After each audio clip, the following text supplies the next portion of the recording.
அனைவருக்கும் வணக்கம். இன்னைக்கு இந்தியா முழுக்க ஏன் சர்வதேச அளவில் மீடியாவில் பெரிய அளவுக்கு பேசப்படுகிற ஒரு பெயர் மு.க. ஸ்டாலின், திமுக, டீலிமிட்டேஷன். இந்த மூன்று வார்த்தைகள் அடிபடாத மீடியாவே இல்லை. அதுவும் சர்வதேச அளவில் அதை செய்தியாக்கியிருக்காங்க. அதற்கு காரணம் திமுக தலைவர், தமிழ்நாடு முதலமைச்சர் மாண்புமிகு மு.க. ஸ்டாலின் அவர்கள். அவர் காட்டிய அந்த உறுதி, அவருடைய அந்த போராட்ட குணம், இதுதான் இன்னைக்கு பெரிய அளவுக்கு பேசுறாங்க. நம்ம இதை மிகைப்படுத்தி பேசல. அதுவும் மு.க. ஸ்டாலினை நம்ம புகழணும், அவருக்கு ஒரு பெரிய அந்த இமேஜ் பூஸ்டப் கொடுக்கணும், அதுக்காகலாம் நம்ம அதை பேசல. இருக்கிற யதார்த்தம் என்னவோ, கள நிலவரம் என்னமோ அதை நம்ம சொல்றோம். கட்சி அந்த விருப்பு வெறுப்பு, தலைவர்கள் மேல இருக்கிற அந்த காழ்ப்பு, இதெல்லாம் எதுவுமே இல்லாம நான் சொல்றேன். காரணம் என்னன்னா, இந்த தொகுதி மறுவரையறை, டீலிமிட்டேஷன், அதாவது இந்தியாவில் மொத்தம் 543 மக்களவை தொகுதிகள் இருக்கு, எம்பி தொகுதி. இந்த எம்பி தொகுதிகளின் எண்ணிக்கையை அதிகப்படுத்தணும் அப்படிங்கிறது பாஜகவினுடைய நோக்கம். என்ன, 850 அப்படிங்கிற எண்ணிக்கையை உயர்த்தணும் அப்படின்னு சொல்லிட்டு முயற்சி பண்றாங்க. அப்படி உயர்த்தும் போது தென் மாநிலங்கள், அதாவது தமிழ்நாடு உள்ளிட்ட 5 தென் மாநிலங்களுடைய உரிமை பறிபோகுது. இவர்களுக்கு உயர்த்தப்படுகிற அந்த எம்பி தொகுதிகளின் எண்ணிக்கை குறைவாக இருக்கு, அல்லது எதிர்பார்த்த அளவுக்கு இல்லை. இவர்களின் பிரதிநிதித்துவம் இல்லாமலேயே பாராளுமன்றத்தை அவங்க கட்டுப்பாட்டில் வச்சுக்க முடியும் அப்படிங்கிற ஒரு சூழலை பாஜக உருவாக்க நினைக்குது. எதுக்காக அவங்க நினைக்கிறாங்க? ஏன்னா 3 முறை அவர்கள் வென்று விட்டார்கள். இப்போ 4வது முறை ஆட்சிக்கு வரணும். ஏற்கனவே 2 முறை மெஜாரிட்டியா வந்தாங்க, 3வது முறை மைனாரிட்டியா இருக்காங்க. இப்ப அவர்களுக்கு பெரும்பான்மை கிடையாது பாராளுமன்றத்தில். அந்த பெரும்பான்மை இல்லாத போதே நமக்கு அடுத்த தேர்தலில் பெரும்பான்மை வருவதற்கான வேலை என்னவோ அதை செஞ்சிடணும் அப்படின்னு சொல்லிட்டு அவங்க அரசியலமைப்பையே திருத்த முயற்சிக்கிறாங்க. அரசியலமைப்பு சட்டத்தை திருத்த முயற்சிக்கிறாங்க. என்னவா திருத்துறாங்க அப்படின்னா, 543 தொகுதிகள் அப்படிங்கிறது 850 தொகுதிகளாக மாற்றணும். அப்படி மாற்றும் போது எந்த அடிப்படையில் மாத்துறது அப்படின்னா, 2011 சென்சஸ் அடிப்படையில், மக்கள் தொகை அடிப்படையில் மாத்துறதா ஒரு தகவல் இருந்தது. அப்படி மாத்தினா தமிழ்நாட்டுக்கு தொகுதிகள் எண்ணிக்கை குறையும். இப்ப இருக்கிற 543 அப்படிங்கிறதே வச்சுட்டு இந்த தொகுதி மறுவரையறை பண்ணாங்கன்னா, அதாவது 850 உயர்த்தாம 543 வச்சுக்கிட்டு தொகுதி மறுவரையறை, அது மக்கள் தொகை அடிப்படையில் பண்ணா நம்ம மாநிலத்துக்கு 8 எம்பிக்கள் குறைவாங்க, கேரளாவுக்கு 5 எம்பிக்கள் குறைவாங்க, கர்நாடகத்துக்கு 5 எம்பிக்கள் குறைவாங்க, ஆந்திராவுக்கு 5 எம்பிக்கள் குறைவாங்க, தெலுங்கானாவுக்கு 3 எம்பிக்கள் குறைவாங்க. அதாவது தென் மாநிலங்களில் ஏற்கனவே இருக்கிற எம்பிக்கள் எண்ணிக்கை கணிசமாக குறையும். அவர்களுடைய பங்களிப்புங்கிறது ரொம்ப ரொம்ப குறையும். அப்படி ஒரு சூழ்நிலை வந்தா தென் மாநில மக்களுடைய ஆதரவே தேவையில்லை. யாருக்கு? பாஜகவுக்கு. அவங்கள இப்ப வரைக்கும் கண்மூடித்தனமா ஆதரிக்கிறது யாருன்னா, நார்த் பெல்ட், அதாவது இந்தி பேசுகிற அந்த வடக்கு மாநிலங்களில், குறிப்பாக 7 மாநிலங்கள், அவங்க மட்டுமே பாஜகவுக்கு தேவையான எம்பிக்கள் கிடைச்சிடுவாங்க அப்படிங்கிற ஒரு சூழலை அவங்க கிரியேட் பண்ண பாக்குறாங்க. அதனால இந்த தொகுதி மறுவரையை கடுமையாக எதிர்க்கிறோம் அப்படின்னு சொல்லிட்டு திமுக இப்ப இல்லை, கடந்த ஆண்டிலிருந்தே அவங்க குரல் கொடுத்துக்கிட்டு இருக்காங்க. ஏன்னா தொகுதி மறுவரை பத்தி அப்பவே பேச ஆரம்பிச்சிட்டாங்க. இப்ப 2026 டிசம்பருக்குள்ள இந்த தொகுதி மறுவரை ஒரு முடிவுக்கு ஆகணும், அல்லது அடுத்த 25 ஆண்டுகளுக்கு இதை பத்தி பேசாம ஒத்தி போடுறதா இவங்க அறிவிக்கணும். அப்படி இவங்க அதுக்கு தயாரா இல்லை. இப்ப இருக்கிற எம்பிக்கள் எண்ணிக்கையே வச்சுக்கிட்டு அடுத்த தேர்தலை சந்திச்சாங்கன்னா நிச்சயமா பாஜக தோற்கும், காங்கிரஸ் அல்லது இந்தியா கூட்டணி ஜெயிக்கும் அப்படிங்கறத இப்ப இருக்கிற ஒரு நிலை.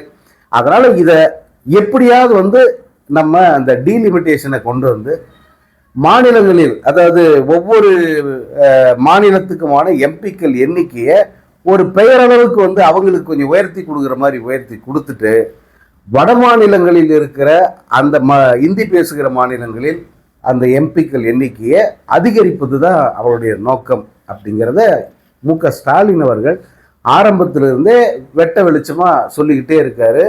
அதற்கான போராட்ட குரலை அவர் தான் முதல்ல எழுப்பினார். இந்தியாவிலே முதலில் இந்த தொகுதி மறுவரை எதிர்த்து போராட்டம் பண்ணது மு.க. ஸ்டாலின் தான்.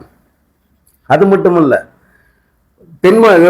சென்னைக்கு இங்க யாரெல்லாம் எதிர்கட்சி தலைவர்கள் ஆளுகிறார்களோ இந்தியா முழுக்க அவர்கள், அப்புறம் ஆட்சியில் இல்லைன்னாலும் அவர்கள் முக்கியமான தலைவர்களாக இருப்பாங்கல்ல அந்தந்த மாநிலத்தில், அந்த தலைவர்கள் இவங்க அத்தனை பெரிய சென்னைக்கு வரவழைத்து இந்த தொகுதி மறுவரைக்கு எதிரான ஒரு ஒருமித்த கருத்தை உருவாக்குறதுக்காக சென்னையில் ஒரு கான்ஃபரன்ஸ் போட்டு அங்கே எல்லா மாநிலத்தில் இருந்தும் எதிர்கட்சியாக இருக்கிறவங்க அல்லது அங்கே முதல்வராக இருக்கிறவங்க ரேவந்த் ரெட்டி மாதிரி முதல்வர்கள் எல்லோருமே வந்து இங்கே கலந்துக்கிட்டாங்க. மு.க.ஸ்டாலினுக்கு தங்கள் ஆதரவை தெரிவித்தாங்க. தமிழ்நாடு எடுக்கிற அந்த முன்னெடுப்புகளுக்கு நாங்கள் சப்போர்ட்டாக நிற்போம் அப்படின்னு சொன்னாங்க. இது நடந்தது ஒரு வருஷத்துக்கு முன்னாடி. அப்போ இந்த எதிர்த்தரப்பில் இருக்கிற எதிர்கட்சிகள் அதிமுக உள்ளிட்ட கட்சிகள் எல்லாம் மு.க.ஸ்டாலின் இதை அரசியல் பண்ணுறாரு, அதாவது இதோட உள்நோக்கம் இதெல்லாம் இல்லை, பாஜக அப்படியெல்லாம் உள்நோக்கம் இல்லை அப்படின்னு சொல்லி பூசி மெழுகிட்டு இருந்தாங்க. அது கடந்த 2 நாட்களாக உடைபட்டு போச்சு. பாஜகவின் உண்மை நோக்கம் என்ன, அவங்க எதுக்காக இந்த தொகுதி மறுவரையை கொண்டு வராங்கன்றதெல்லாம் வந்து வெட்ட வெளிச்சமாயிடுச்சு. கடந்த 2 நாட்களுக்கு முன்பு ஒரு சிறப்பு கூட்டம், நாடாளுமன்ற சிறப்பு கூட்டம் கூடுது. அது இந்த தொகுதி மறுவரையை பற்றிய மசோதாவை பாஸ் பண்ண முயற்சி பண்ணுது. எப்படின்னா நேரடியாக தொகுதி மறுவரை அப்படின்னு சொல்லலை, பெண்களுக்கான இடஒதுக்கீடு மசோதா அப்படின்னு தான் கொண்டு வராங்க. பெண்களுக்கான இடஒதுக்கீடு மசோதாவுக்கு இப்போ என்னடா தேவை, ஏற்கனவே 2023 அதை பாஸ் பண்ணீங்க. பாஸ் பண்ணால் உடனடியாக 543 நாடாளுமன்ற தொகுதிகளில் பெண்களுக்கான 33% ஒதுக்க வேண்டியது தானே. எந்தெந்த தொகுதி பெண்களுக்கானது, எப்படி ரிசர்வ் தொகுதி அப்படின்னு சொல்கிறோமோ அது போல் 33% அந்த தொகுதிகளில் எது இதெல்லாம் பெண்களுக்கானதுன்னு சொல்லிட்டு அடையாளம் கண்டு நீங்கள் அறிவிச்சிட வேண்டியது தானே. எதுக்கு நீங்கள் வெயிட் பண்ணுகிறீங்க? 2023 இதே பாஜக பாஸ் பண்ண பில், அது மசோதா, அதுக்கு ஏன் வெயிட் பண்ணிக்கிறீங்க? அதை அவங்க செய்யல. காரணம், அதை நேரடியாக பெண்களுக்கான அந்த இடஒதுக்கீடு அப்படிங்கிறத நேரடியாக கொண்டு போனால் சிம்பிளாக முடிஞ்சிடும். இந்த தொகுதி மறுவரையறை அதை வந்து எப்படி நிறைவேற்றுறது? அப்போ என்ன பண்ணுறாங்கன்னா இந்த பெண்கள் மசோதாவுக்குள்ள இதை ஒழிச்சு கொண்டு வராங்க. எப்படி சாண்ட்விச்சுக்குள்ள மசாலாவை ஒழிக்கிறாங்களோ அது போல பெண்கள் மசோதா அப்படிங்கிற ஒரு மசோதாவுக்குள்ள தொகுதி மறுவரையை ஒழித்து வைத்து இங்கே அதை அந்த மசோதாவை பாஸ் பண்ணுவதற்கான வேலைகளில் தந்திரமாக இறங்குறாங்க. எப்படின்னா அந்த கூட்டத்தொடரில் 3/2 எம்பிக்களுடைய வாக்குகள் இருந்தால் தான் நீங்கள் இந்த மசோதாவை பாஸ் பண்ண முடியும். இவர்களுக்கு பெரும்பான்மை கிடையாது. பாஜகவுக்கு 240 பேர் தான் இவங்க. பெரும்பான்மை இல்லாத ஒரு மைனாரிட்டி அரசு சந்திரபாபு நாயுடு மற்றும் நிதிஷ்குமாரோட தயவுல வண்டி ஓடுது. இப்ப அவங்களுடைய ஆதரவோடு மட்டுமே வந்து இதை பாஸ் பண்ண முடியுமான்னா 320 எம்பிக்களுடைய ஆதரவு தேவை. ஆனால் இவங்களுக்கு இருக்கிறது 274 எம்பிக்களுடைய ஆதரவு தான் இவங்களுக்கு இருக்கு. அப்ப இதை வச்சுக்கிட்டு எப்படி பாஸ் பண்ண முடியாது. ஆனா பெண்கள் மசோதான்னு கொண்டு வந்தா சிலர் மனசு மாறி அந்தந்த மாநிலத்தில் நமக்கு ஏதாவது எதிர்ப்பு வந்துருமே அப்படின்னு நினைச்சு இதை ஒரு வேளை ஓட்டு போட்டுருவாங்க அப்படின்னு தந்திரமா நம்பினாங்க. அது மட்டும் இல்லை, தமிழ்நாடு வெஸ்ட் பெங்கால் எல்லாம் எலெக்ஷன் நடக்குது. இந்த தேர்தல் நேரத்தில் தேர்தல் வேலைகளை விட்டுட்டு இந்த எம்பிக்கெல்லாம் வந்து ஓட்டு போடுவாங்களா அப்படின்னு ஒரு சந்தேகம் அவங்களுக்கு இருந்தது. அதை பயன்படுத்திக்கலாம். ஏன்னா தமிழ்நாட்டில் 39 பேர், திரிணாமுல் காங்கிரஸில் ஒரு 40 பேர், இவங்கெல்லாம் வந்து ஓட்டு போட போகிறாங்களா அப்படின்னு வந்து அவங்க தப்பு கணக்கு போட்டாங்க. ஆனால் திமுக தலைவர் மு.க.ஸ்டாலின் அவர்கள் தேர்தல் கிடக்கட்டும், அது தூக்கி போடு, முதல்ல நாடாளுமன்றத்துக்கு போயிட்டு இந்த மசோதா தூக்கடிச்சிட்டு வாங்க அப்படின்னு சொல்லிட்டு இந்த 39 பேரையும் இங்கிருந்து தேர்ந்தெடுக்கப்பட்ட 39 + 1 40 பேரையும் வந்து அவர் மக்களவைக்கு அனுப்பி தேர்தலில் அந்த மசோதாவின் வாக்கெடுப்பின் போது அதை தோற்கடிப்பதற்கு வாக்களிக்க செய்தார். அதே போல் திரிணாமுல் காங்கிரஸ் வந்து கலந்துக்கிட்டு வாக்களித்தாங்க. ஒரே ஒரு எதிர்கட்சி எம்பி கூட மிஸ் ஆகலை இந்த வாட்டி.